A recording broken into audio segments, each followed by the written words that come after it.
graça e a paz do Senhor Jesus, povo de Deus, boa noite.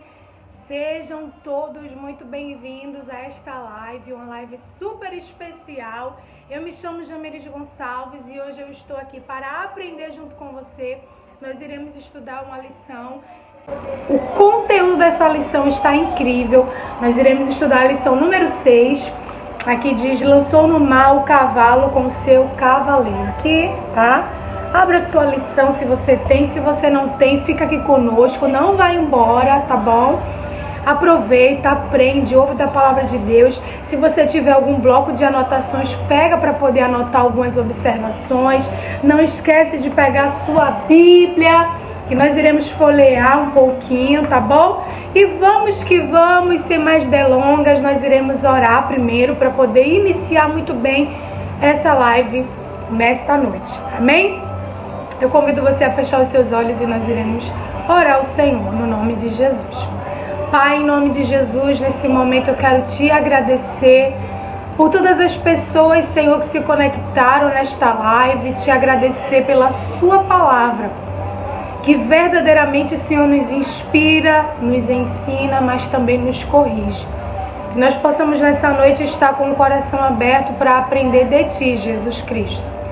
Que o Senhor nos abençoe nesse tempo de estudo e que nós possamos compreender toda a sua mensagem para o louvor da sua glória. Em nome de Jesus, nós te agradecemos. Amém. Amém. Glória a Deus. Vamos lá, vamos começar. Hoje iremos refletir sobre uma das histórias mais extraordinárias da Bíblia Sagrada: a libertação do povo de Israel da escravidão do Egito. Estudaremos que a poderosa mão do Senhor, a qual agiu a favor da libertação desse povo, ainda hoje não está encolhida para trazer libertação a todo aquele que invocar o seu poderoso nome. Já vai sentindo, né, que é uma lição tremenda. O primeiro tópico da lição é a terrível realidade da escravidão e a salvação do Senhor. Os anos seguiam e os israelitas amargavam um cativeiro terrível de 400 anos no Egito. Sem dúvida, aquele foi um tempo de muita humilhação devido à condição de escravos postos para realizarem trabalhos forçados. Deus parecia estar em silêncio diante do clamor de um povo, o qual orava e implorava por ajuda. Nesse momento, nós iremos ler a palavra do Senhor lá no livro de Êxodo. Abra aí a sua Bíblia. Êxodo, lá no seu capítulo 2, nós vamos ler os versículos do 23 ao 25, tá bom? Tendo como título aqui a morte do rei do Egito. Decorrido muitos dias, morreu o rei do Egito. Os filhos de Israel gemiam sob a servidão e por causa dela clamaram, e o seu clamor subiu a Deus. Ouvindo Deus o seu gemido, lembrou-se da sua aliança com Abraão, com Isaque e com Jacó. E viu Deus os filhos de Israel e atentou para a sua condição. Aqui nesse texto, nós já conseguimos identificar o momento exato que Deus ouviu o clamor daquele povo.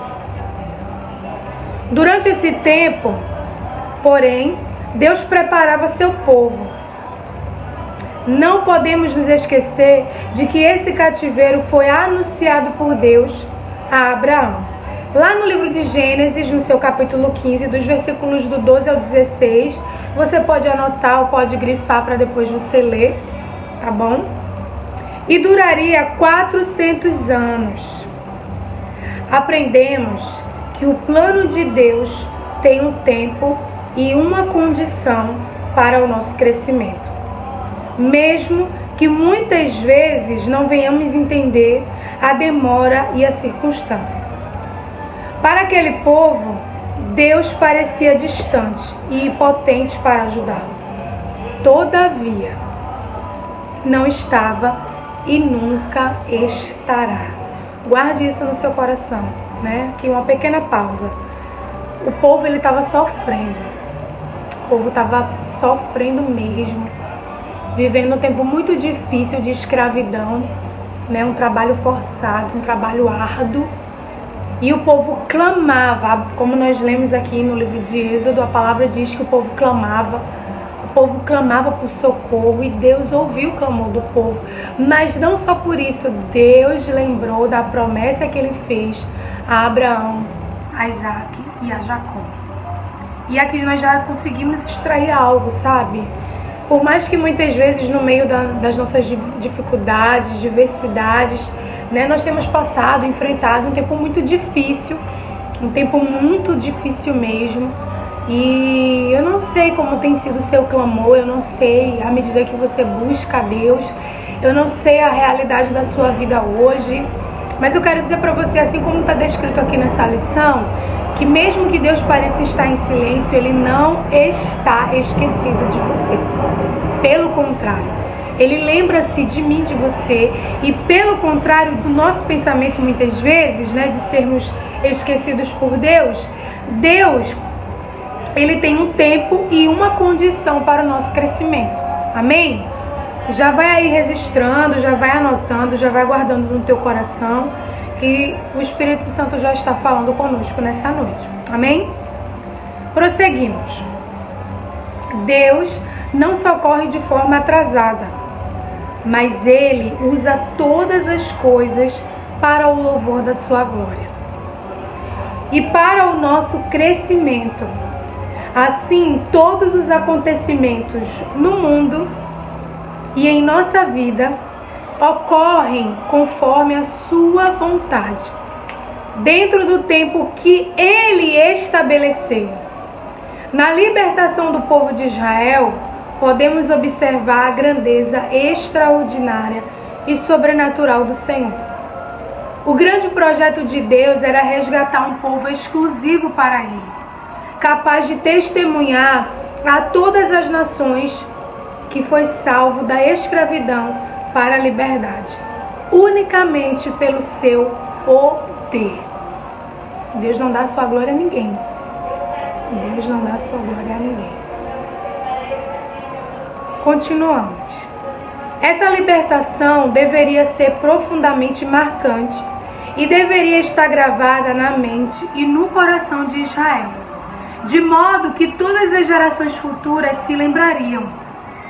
Assim, quando qualquer israelita passasse por qualquer outra opressão ou provação, se recordaria desse acontecimento e de que a salvação vem do Senhor.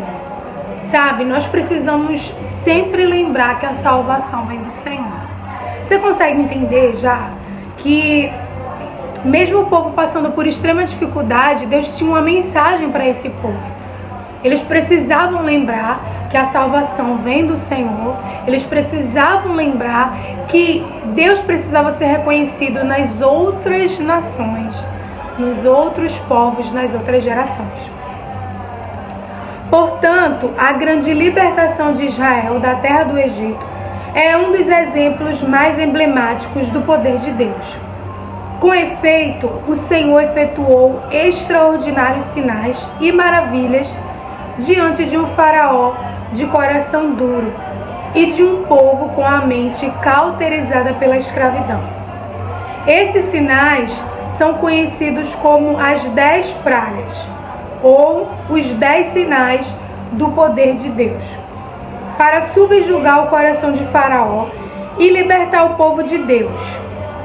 Vejamos quais foram esses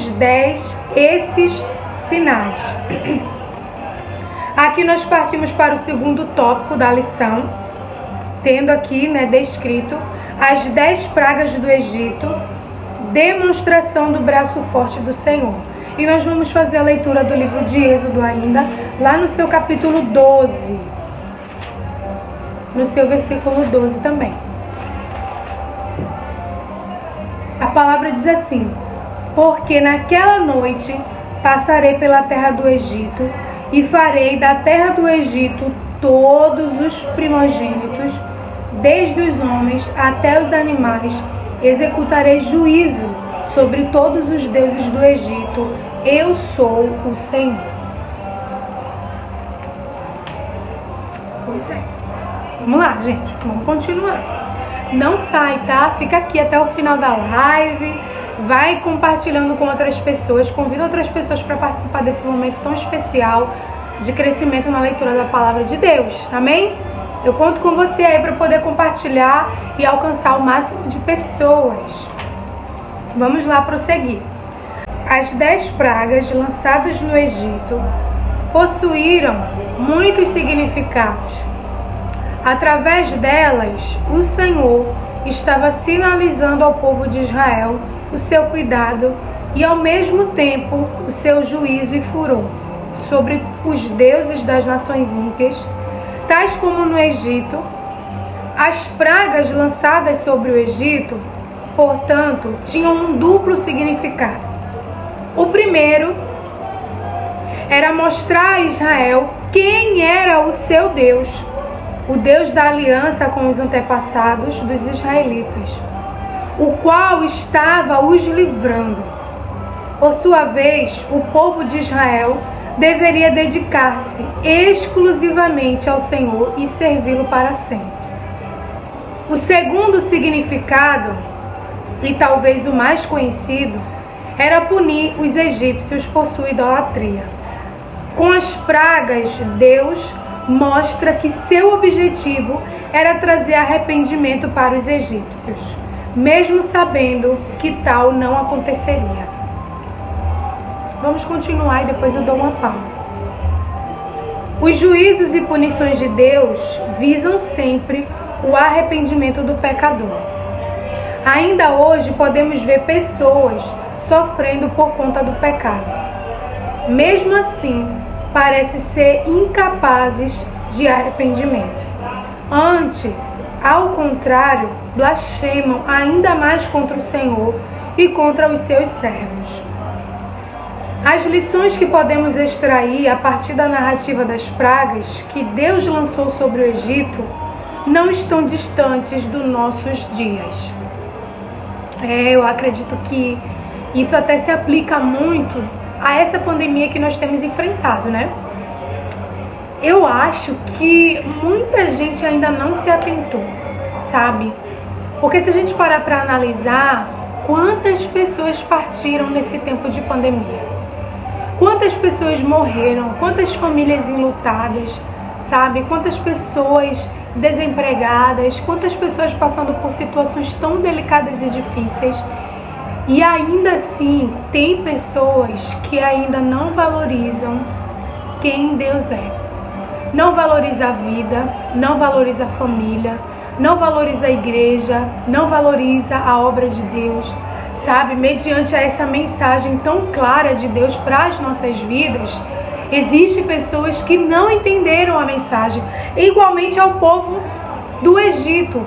A palavra diz que a intenção de Deus, aqui na lição, a intenção de Deus não era unicamente livrar o povo de Israel, mas levar os egípcios ao arrependimento do seu pecado e da idolatria aos deuses pagãos, sabe? Então, eu não sei o que você tem enfrentado nesses dias, eu não sei qual tem sido as suas dificuldades, eu realmente não sei, mas eu quero dizer para você, no nome de Jesus, tente extrair a mensagem, tente captar o que Deus quer falar com você, tente captar o que precisa ser retirado da sua vida, o que precisa mudar no seu dia a dia, sabe? Qual é o posicionamento que você precisa tomar. Tudo isso tem que ser levado em consideração. Como foi descrito aqui na lição, Deus, ele tinha um desejo de quebrantar aqueles corações, mas infelizmente não aconteceu. Vamos continuar. Os outros importantes significados sobre as pragas, as quais foram lançadas no Egito, tinha como objetivo subjugar os deuses daqueles e mostrar que há um só Deus e que os deuses criados pelos homens e nem mesmo o próprio faraó não tinham poder algum. As 10 pragas eram, portanto, profecias de julgamento sobre o Egito. ainda no livro de Êxodo, nós vamos ler agora, lá no capítulo 9, no versículo 14, tá? Êxodo, capítulo 9, versículo 14. A palavra diz assim: pois esta vez enviarei todas as minhas pragas sobre o teu coração e sobre os teus oficiais e sobre o teu povo, para que saibais que não há quem me seja semelhante em toda a terra. Isso aqui é uma palavra direcionada àquele faraó, para que eles pudessem entender que não existia nenhum outro Deus, nenhum poder superior ao do nosso Deus. Vamos lá. Eis a ordem das pragas. Nós vamos destacar aqui as ordens das pragas, tá? O que acontece?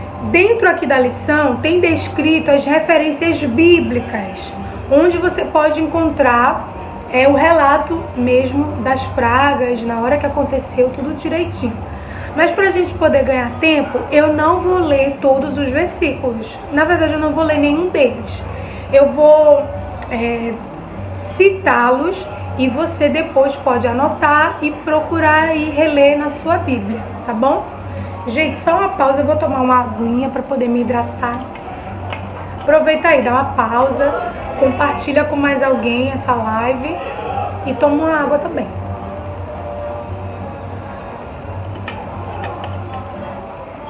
Amém? Vamos lá, continuar. Deu tempo de compartilhar, tá, gente? Vamos convidar o pessoal, vamos crescer. Amém? Aqui, eis a ordem das pragas. A praga número 1, a primeira praga. A água transforma-se em sangue. Em Êxodo, no seu capítulo 7, dos versículos 14 ao 17. Você pode anotar e depois você pode ler, tá bom? A segunda praga, as rãs. Êxodo capítulo 8, lá dos versículos do 1 ao 3. A terceira praga, piolhos. Êxodo capítulo 8, versículo 16. A quarta praga, moscas. Êxodo capítulo 8, versículos do 20 ao 22. A quinta praga, peste nos animais. Êxodo capítulo 9, versículos do 1 ao 4. A sexta praga, úlceras. Êxodo capítulo 9, versículo 8. A sétima praga, chuva de pedras. Êxodo capítulo 9, dos versículos do 13 ao 18. A oitava praga, gafanhotos. Êxodo capítulo 10, dos versículos do 1 ao 6. A nona praga, trevas. Êxodo capítulo 10, versículo 21. E a 10ª praga, a morte dos primogênitos, o juízo final. Êxodo capítulo 11, versículo 12. Na verdade, capítulos 11 e 12. Corrigindo, capítulos 11 e 12, tá bom? Vamos lá prosseguir.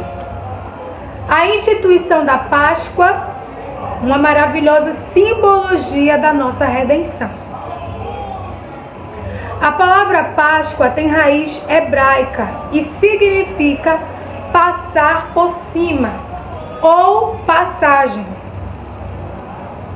numa clara alusão ao fato de que o anjo do Senhor passou por cima das casas marcadas com sangue. Esse fato extraordinário mostrou aos israelitas que o nosso Deus poupou Israel da morte. Por conseguinte, a Páscoa marca o nascimento da nação de Israel e também sua libertação do Egito. A Páscoa também apresenta uma maravilhosa tipificação da nossa redenção, uma vez que esse evento retrata Jesus Cristo e sua obra na cruz. Nós vamos ler lá no livro de João. Abra aí sua Bíblia, tá bom? João, capítulo 1, no versículo 29.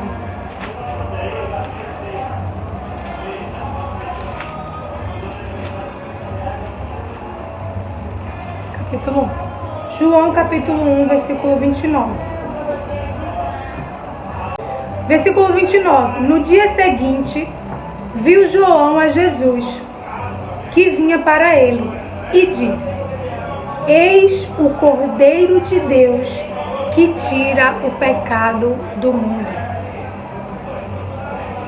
Aqui também tem referência de 1 Coríntios capítulo 5, versículos 7 e 8, e 1 Pedro capítulo 1, versículos 18 ao 20, tá? Depois você pode ler também. Poupando-nos da morte eterna, por meio do seu precioso sangue vertido por nós. Destarte, a Páscoa retrata a nossa salvação, alcançada por meio do sangue do Cordeiro, Cristo. Vertido na cruz, a Páscoa ilustra a morte de Cristo por nós. As experiências de Israel em sua jornada do Egito até Canaã é o retrato do plano de Deus em nossa vida cristã, peregrinante e por fim triunfante. Cristo, a nossa Páscoa, nos garantiu redenção, liberdade e vitória. Você pode dizer amém? Glória a Jesus. Cristo, a nossa redenção. Amém? Vamos lá para o nosso terceiro tópico. O êxodo de Israel, a travessia pelo Mar Vermelho, a destruição final dos egípcios. Continuamos. A travessia do Mar Vermelho é dramática e ao mesmo tempo emocionante. A Bíblia Sagrada nos mostra que mesmo depois de todos os sinais e reveses, o povo egípcio sofreu. Faraó, obcecado em não reconhecer sua derrota e dos seus deuses, junta o seu exército e vai ao alcance do povo de Deus. Moisés, por sua vez, direcionado por Deus, conduz Israel em direção à terra prometida. Entretanto, no caminho, depara-se com o Mar Vermelho. Que grande teste de fé!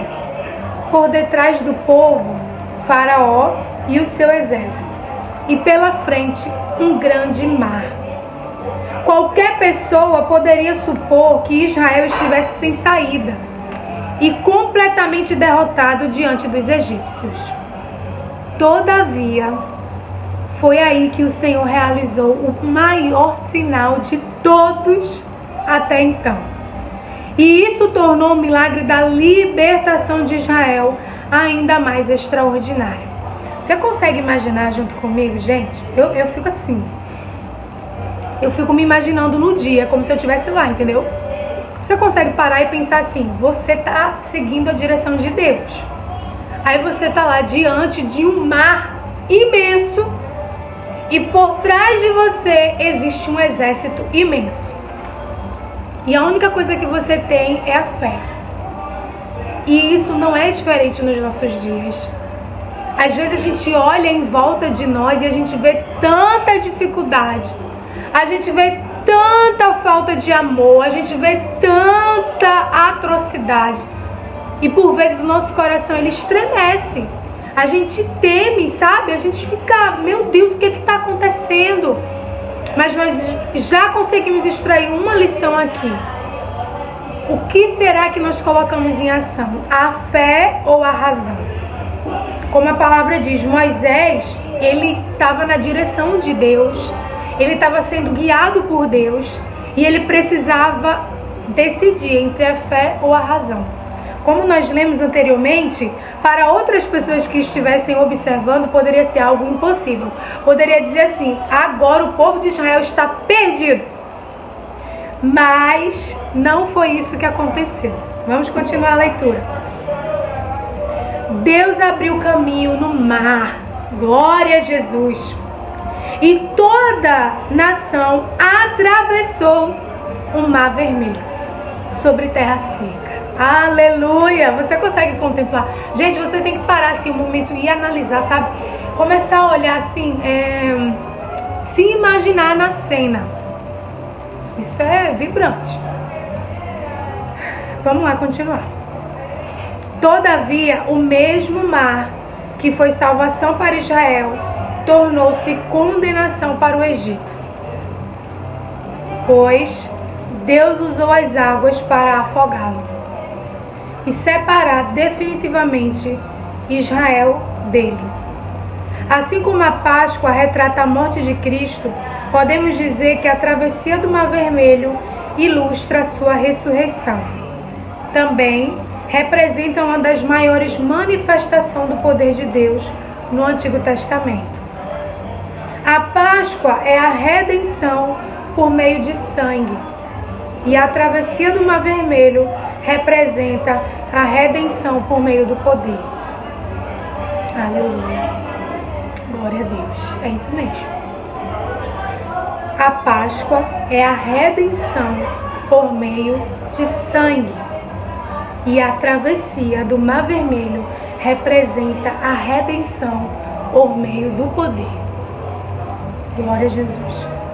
Estamos chegando na reta final da nossa live, o estudo está finalizando e agora nós vamos partir para o pensar e agir. Ponto final. Ponto número 1, o primeiro ponto. Deus ouviu o clamor dos israelitas e começou a agir em seu favor, a fim de libertá-los, até mesmo antes de entenderem o plano divino. Deus está trabalhando em nosso favor. Eu vou repetir isso. Deus está trabalhando em nosso favor. Mesmo em silêncio, lembre-se, Ele é fiel em suas promessas. Eu queria só ressaltar uma situação aqui que a gente leu, sabe? Lá no início da lição, nós podemos observar que o povo de Israel clamava. Mas quando nós fomos fazer a leitura no livro de Êxodo, a palavra diz que Deus lembrou da promessa que Ele fez a Abraão, Isaque e Jacó. Você consegue imaginar isso? Você consegue imaginar que uma promessa que Deus pode ter feito a você pode ser o canal dele mesmo livrar toda uma geração, toda uma nação? Porque se a palavra diz que Deus é o mesmo ontem, hoje e será eternamente, que Ele não muda, então essa palavra ela também se aplica nos nossos dias. Você consegue imaginar que uma promessa que Deus faz a você, ela pode ser lembrada futuramente e ser um canal de salvação para uma nação? Reflita sobre isso. Lembre-se, Ele é fiel em suas promessas. Segundo ponto, as 10 pragas do Egito são um chamado ao arrependimento e também uma manifestação do juízo de Deus sobre todos aqueles que têm o coração endurecido, que mantêm o coração cheio de orgulho ou mesmo confiam em falsos deuses. É a manifestação de que ninguém pode fazer as obras, as quais só o Senhor faz. E outra coisa que eu quero ressaltar junto com vocês, nós precisamos separar o que eu devo fazer e o que Deus deve fazer. Tem coisas que são para nós fazermos, tem coisas que são exclusivamente para Deus fazer. O povo não livraria a si mesmo, precisava de Deus. Então, não se esgote querendo fazer algo que é para Deus fazer. Ao mesmo tempo, não se acomode querendo que Deus faça aquilo que é para você fazer, que é para eu mesma fazer. Amém? Continuando. Terceiro ponto. A Páscoa é a verdadeira tipificação da nossa redenção.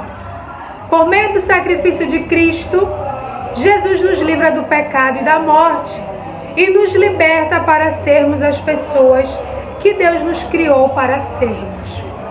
1 Coríntios capítulo 5, versículo 7. Nós vamos ler.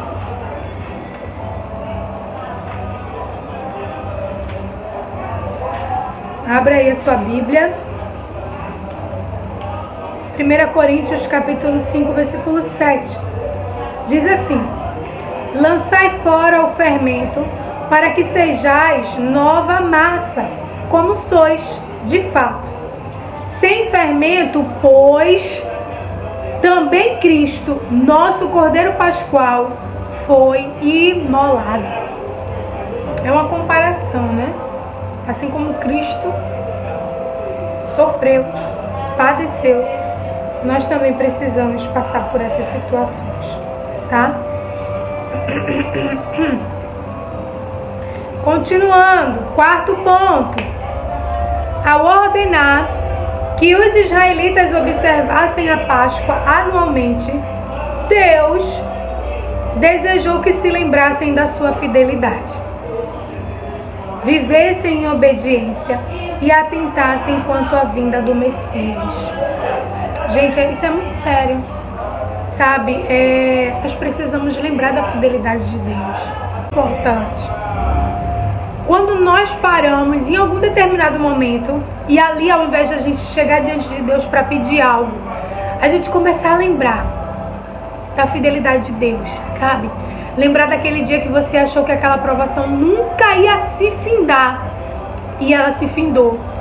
Quando a gente para em determinado momento e começa a lembrar de uma promessa que Deus fez e cumpriu, de uma oração respondida, de um livramento, de um socorro bem presente na hora da angústia. Quando a gente para em certo momento da nossa vida e começa a analisar as coisas que Deus fez e a fidelidade dele, o nosso coração transborda, sabe? A gente começa a se encher de alegria. A gente começa a verdadeiramente só focar em Deus, só pensar em Deus e se enche de gratidão. Então, aqui na leitura é descrito que Deus, ele desejava que o povo se lembrasse da fidelidade dele. Você consegue analisar as gerações futuras relatando sobre esse acontecimento? Você consegue imaginar as pessoas detalhando como Deus foi com o povo de Israel? Então, que nós possamos lembrar da fidelidade de Deus. Amém? Quinto e último ponto. A travessia do Mar Vermelho é um exemplo da nossa união com Cristo na morte da antiga vida e para a ressurreição em uma nova vida. Esse milagre mostra a nossa separação do mundo de pecado para uma vida redimida em Cristo Jesus. Aqui nós finalizamos a nossa lição. E eu quero que você leve isso para a sua vida. Nós aprendemos várias coisas aqui, mas algumas delas eu quero destacar. A primeira, que mesmo que Deus pareça estar em silêncio em muitos momentos das nossas vidas, tenha certeza, Ele está nos preparando para algo futuro. E Ele está planejando algo ao nosso favor. A segunda coisa é que Deus sempre, sempre, sempre usará das circunstâncias e do tempo para poder tratar das nossas vidas, para poder nos levar ao arrependimento, para poder nos levar ao reconhecimento de quem Ele é e que nós não podemos fazer nada sem Ele. Uma terceira coisa que eu quero ressaltar com você: lembre-se da fidelidade de Deus. Reserve um momento onde a sós você começa a detalhar para Deus todas as vezes que Ele foi fiel com você. E um quarto ponto aqui que eu quero destacar com você é que Deus pagou um alto preço através da morte do seu Filho naquela cruz. E por causa de Jesus, nós temos total liberdade e total livre acesso a Ele. Não se distancie de Deus. Não desperdice as oportunidades como o povo do Egito desperdiçou, como o povo do Egito desprezou. Não faça isso. Pelo contrário, entenda a mensagem de Deus para a sua vida hoje, através de tudo que você tem passado. Amém? Que Deus abençoe a vida de vocês. Foi um tempo muito especial. Eu estou imensamente agradecida pela oportunidade e principalmente principalmente por esse enriquecimento de conhecimento da parte do nosso Deus para conosco. Amém? Fiquem todos na santa paz do Senhor. Tenham uma boa noite e não esqueçam, compartilhem com outras pessoas e alcance outras pessoas através do estudo da palavra de Deus. Amém? Fiquem na paz e até a próxima live. Tchau!